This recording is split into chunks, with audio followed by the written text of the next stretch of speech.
whatever it is. And that can be customized for each employee. And obviously, those are as discriminatory as you want. Again, there's that word again. No one likes that word because it sounds like it's evil and racist because we're discriminated. But the fact is, you get to choose. You get to hand pick. That's the best word to use. Hand pick who you want to have these benefits. They're somewhat discriminatory just in and of themselves.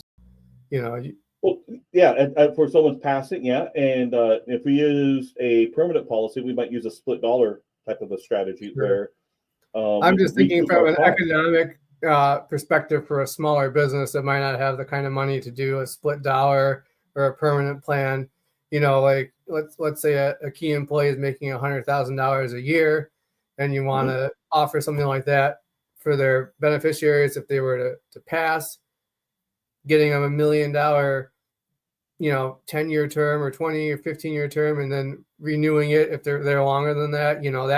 That could be a very economical way for a business to do that, and then they could continue to pay them, or they could just give them a lump sum of the $1 million up front for their 10 years worth of ongoing salary. So just something that's a little economical, as opposed to for smaller businesses, as opposed to having to do some more complicated things. If you had a partner or something and you're in a little shop, that could be.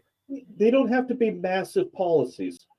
I think he was doing $6,000 a year into a life insurance policy on him. So not a huge amount. That's $500 a month.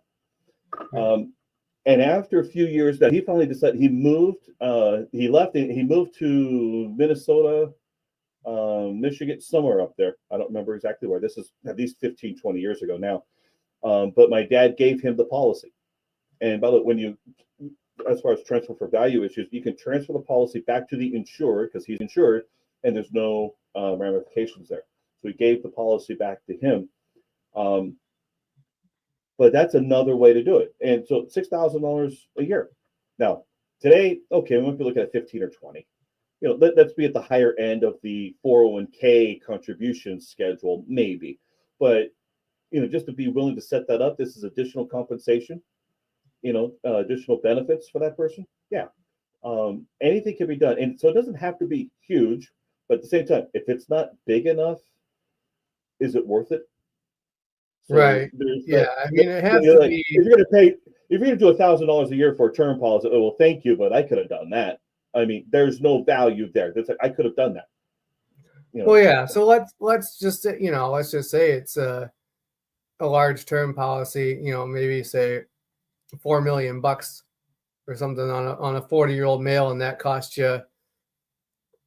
Just throwing a number out there. $300, $350 a month. Something, I don't know, probably less than that, but just on a 25-year term to make sure you keep them until they retire. Is it worth $300, $400, whatever it is a month, to make sure that you keep that person for the next 25 years? I mean, that's a pretty inexpensive investment to make sure that you're good. What will happen to your family if you are disabled and can't work? What's going to happen to your business? What's going to happen to your family? If you're trying to retire, what do you want to have happen to your business? What's going to happen for your family? You're going to sell the business. Okay, what's going to happen to your business? And how much you're going to get for it that's going to happen for your family? I mean, it comes down to both of those things. And really, we're talking about two different checkbooks. We're talking about the business checkbook and your personal checkbook. And unfortunately for our society, there isn't a whole lot of rescuing business owners from bad planning or improper or missed planning opportunities.